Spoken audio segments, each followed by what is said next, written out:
নমস্কার, কেমন আছেন সবাই? প্রবাসে ঘরকন্যা একটি ভ্লগে আপনাদের স্বাগত জানাই। আজকে বুধবার, সকাল এখন 11টা। বাচ্চারা স্কুলে চলে গেছে, সকালে জল খাবার খাওয়াও হয়ে গেছে। এসেছি এবার একটু বাইরেটা দাঁড়াতে। যখনই বাইরেটা আসি আর যেদিন যেদিন এই ভ্যানটা দাঁড়িয়ে থাকে, এত ভালো লাগে দেখতে। কি শৌখিন মানুষ দেখুন, ভ্যানের সাথে রং মিলিয়ে জিপটিও সাদা কিনেছেন। গত 4 বছর ধরে ভিডিওতে এই পাড়াটি দেখে দেখে আপনারা ভারী অভ্যস্ত। এর অলি গলি মোটামুটি আপনারা সবই চেনেন, কিন্তু সময় হয়ে এসছে এবার পাড়াটি বদল করার। কারণটা হয়তো আপনারা বুঝতেও পারছেন। চলুন ভেতরে গিয়ে বলি। এই যে আপনাদের মানিকদাও রেডি হয়ে বসে আছে। এবার বেরাবো আমরা একটুখানি ব্যাংকে যাওয়ার কারণ হচ্ছে গিয়ে দিন শেষে এত যুদ্ধের পরে 5 দিন ধরে অবশেষে আমরা বাড়িটা পেলাম। মনটা খুশি নাকি এবার? অবভিয়াসলি ঠিক কথা। আপনাদেরকেও অনেক অনেক অনেক ধন্যবাদ জানাই। আপনাদের অনেকে শুভেচ্ছা শুভকামনা, তাই তো? হ্যাঁ একদম। আর আমাদের যারা নিকট আত্মীয় প্রত্যেকেরই ভালো লেগেছিল, আপনাদেরও ভালো লেগেছে। হ্যাঁ, এটা কিন্তু অনেকে জানিয়েছিলেন যে দিদি খুব সুন্দর বাড়িটা, ব্যাক ইয়ার্ডটা থেকে চোখ ফেরানো যাচ্ছে না, যদি সম্ভব হয় নাও। হ্যাঁ, সেই সকালে শুভেচ্ছা শুভকামনা প্রত্যেকেরই, অসংখ্য ধন্যবাদ সেই জন্য। দিন শেষে সুখবরটা বয়ে আনলো। হ্যাঁ এক্স্যাক্টলি। আমাদের বাড়ির লোক, তোমার বাড়ির লোক, সবাই ভালো হয়েছে, সবারই ভালো লেগেছে এটা। আর আমার তো খুব খুশি, সারাক্ষণ দিকে করে হচ্ছে। ওর একটা ভালো জায়গা পেয়েছে, লঙ্কা কাণ্ড ঘটাবার। মোটামুটি কদিন লাগবে এই লোনটা অ্যাপ্লাই করার পরে? 7 দিন। 7 দিনেই হয়ে যাবে? হ্যাঁ হ্যাঁ, ওদের মানে এগুলো তো সব প্রি অ্যাপ্রুভ ছিল বাড়িটা। আর বাড়িটা তো খুব পুরনো না, মানে আমাদের মতন একই বাড়ি, 2019-এরই। তো প্রি অ্যাপ্রুভ আছে, বাকি কোনো বাড়ির কোনো কনস্ট্রাকশন। তাহলে এই দেশে কিন্তু একটু লোন তাড়াতাড়ি অ্যাপ্রুভ হয় বলো। আমরা যখন ফ্ল্যাট নিয়েছিলাম প্রথমটা, 1 মাস না 1.5 মাস 2008 করেছিলে। হ্যাঁ সেটাও ঠিক কথা। 2008 আর 2025-এর মধ্যে আকাশ পাতাল অনেক পার্থক্য, সেটাও ঠিক। এখন দেশেও এখন আর হয়তো এতক্ষণ সময় লাগে না, তাড়াতাড়ি হয়ে যায়। এখানে যেটা দেখো তোমার সব প্রি চেকগুলো আগেই হয়ে যায়। তোমার ক্রেডিবিলিটি কতটা, তোমার লোন শোধ করার ক্ষমতা কতটা, তুমি কত টাকার প্রথমে ইনভেস্ট করছো, আচ্ছা, এগুলোর উপর অনেক কিছু ডিপেন্ড করে। তো ক্রেডিট স্কোরটা খুব ইম্পর্ট্যান্ট, যেটা হেল্প করে তোমাকে ভালো নেগোশিয়েট করার জন্য। তো এইগুলোই ঠিকঠাক করো। তোমার কোনো যদি ডিফল্ট লিস্টের নাম না থাকে তাহলে সবই তো অটোমেটিক, ওরা তো অলরেডি দেখে নিয়েছে যে মানে ক্রেডিবিলিটির কোনো প্রবলেম নেই, তো সব ঠিকঠাক আছে। এবার জাস্ট কিছু সাইন অফ। কিন্তু এবার যেটা একটাই মুশকিল, যেটা আমরা এই বাড়িটার ক্ষেত্রে খুব একটা ফেস করিনি, সেটা হচ্ছে এইবারে ইন্টারেস্ট রেট, তাই না? ও হ্যাঁ, ইন্টারেস্ট রেট তো এবার অনেক বেশি, অলমোস্ট 3 গুণ কম্পেয়ার টু আমরা যেটা 3 গুণ বেশি ইন্টারেস্ট রেট। হ্যাঁ, আমরা যখন এই বাড়িটা নিই খুবই কম ইন্টারেস্ট রেট। হ্যাঁ, ওটা অল টাইম লো ছিল।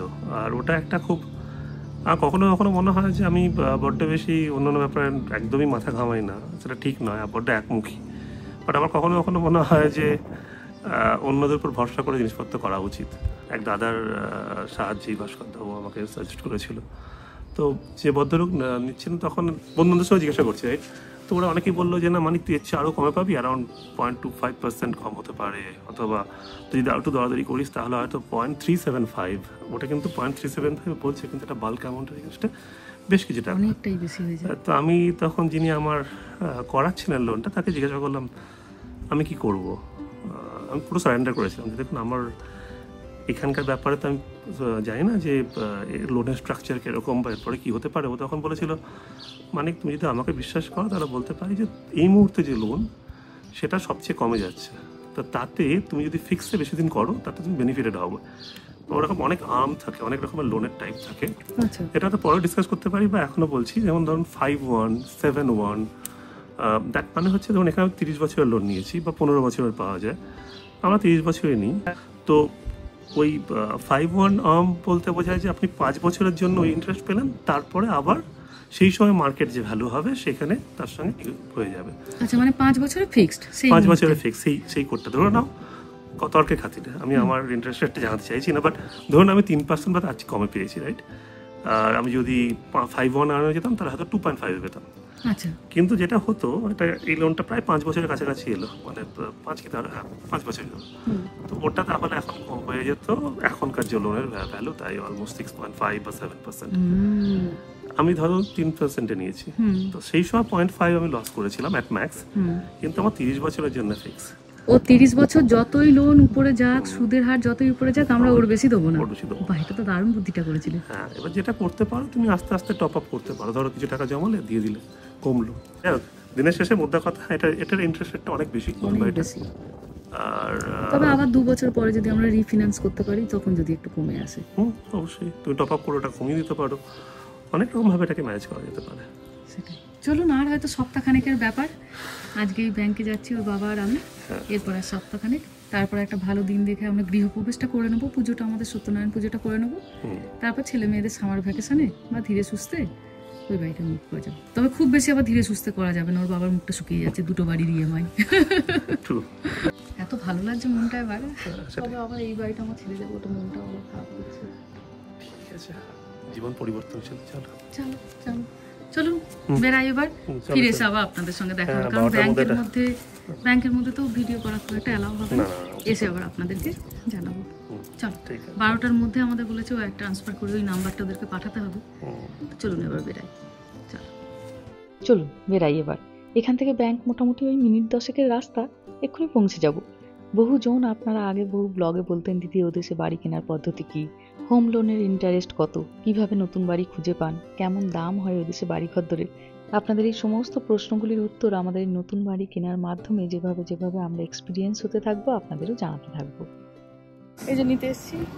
কেমন গেল তোমার দিনটা? Pretty good. ব্যাংক থেকে ফিরে গেছি, এবার বাচ্চাদের তুলতে এসেছি, এখন রামাকে তুললাম, রামার খানিকক্ষণ পরে আবার মেহাকে তুলবো। ভাগ্যিস রান্নাটা করে গেছিলাম, জানেন, যতই ব্যাংকের লোকজন না থাকুক বা খালি থাকুক, তবু কোথা দিয়ে যে সময় কেটে যায় তার কোনো ঠিক ঠিকানাই নেই। চলুন এবার বাড়ি ফিরি। আচ্ছা শোন, এদিকে একটা দরকারি কথা আছে, শোন কাছে। আচ্ছা, আমরা ওই যে লাস্ট উইকে বিগ ব্যাকইয়ার্ডের যে বাড়িটায় গেছিলাম, we got that house. I'm sitting in the front seat. না না না, ফ্রন্ট সিটে তোর বসা চলবে না।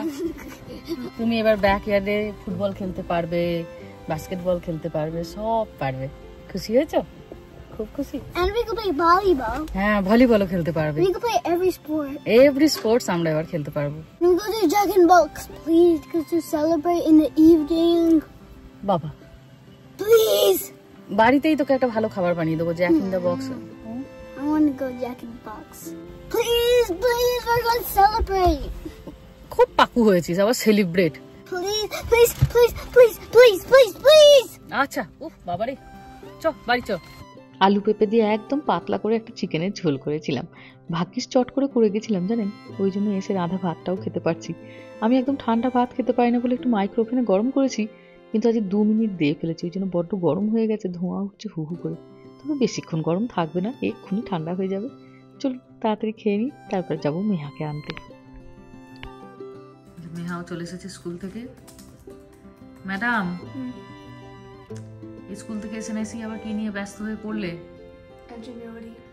ইনজিনিউরিটি। কান থেকে একটু হেডফোনটা সরাও, তোমাকে একটা খবর দিই। একটা গুড নিউজ আছে। We got that house. Which one? Last উইকে যেটা দেখে এলাম, সে খুব বড় ব্যাকইয়ার্ডটা ছিল, দোলনা নাগাদন ছিল ওইটা। Oh, that one. Oh, yay. আমি কি করে জানবো? আমরা তো অনেক বাড়ি আমরা দেখছিলাম। হ্যাঁ সেটা ঠিক, আমরা অনেকবারই দেখেছি, কোনটা তুই বুঝবি বা কি। লাস্ট উইকে যেটা দেখলাম অনেক বড় সেই দোলনা লাগানো ছিল, তুই আর ভাই ওখানে দোলনা খাচ্ছিলিস, ওইটা। Okay. Yeah. Can we celebrate? Celebrate? কি সেলিব্রেট করতে চাও? আপা করাই? আপ্পা করাই? ভাই তো বলছিল জ্যাক ইন দ্য বক্সে যাবে। Jack in the box, Appa করাই, দুটো জায়গা আর কি করে যাবো? আপা দাও কি Jack in the box? Jack in the box? ঠিক আছে, আজ যদি সম্ভব হয় যাবো, বাবাকে বলে দেখি, বাবার আবার অফিস আছে তো, মিটিং টিটিং আছে, আর নাহলে শুক্রবার নিয়ে যাবো। ওকে, ঠিক আছে, একদিন আগে কি পরে। ওকে। মুভ করবি তো এই বাড়িটা? যা। পছন্দ? আর এই বাড়িটা ছেড়ে যাবি, মন খারাপ করবে না? It's okay, changes life. Changes life. তাই ভালো। চলুন বেরিয়ে পড়লাম দুটিকে নিয়ে।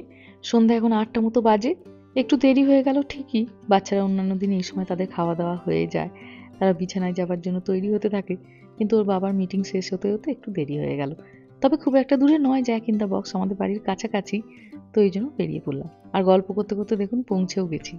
আজ বছর 4 ধরে যখন একটা নতুন বাড়ি খুঁজছিলাম, তখন এরকম অনুভবটা আসেনি, কিন্তু আজই যখন সবকিছু ফাইনাল হয়ে গেল, এখন মনটা খারাপও হচ্ছে, আবার ভালোও লাগছে।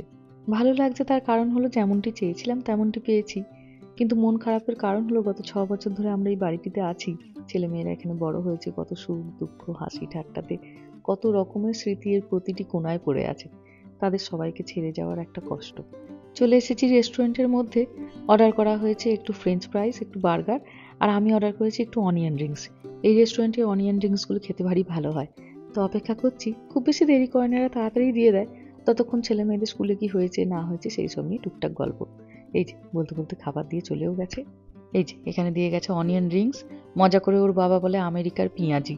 আর সত্যিই তাই, বড় বড় গোল গোল করে পেঁয়াজের রিং কেটে তাকে তারপর কর্নফ্লাওয়ারে ডুবিয়ে ব্রেড ক্র্যাম্পসের কোটিং করে ভাজি, খুব ভালো লাগে খেতে। আর দুটো চিকেন বার্গার। ওর বাবা আর কিছু খাবে না বললো, আমার আর মেহার একটা করে চিকেন বার্গার।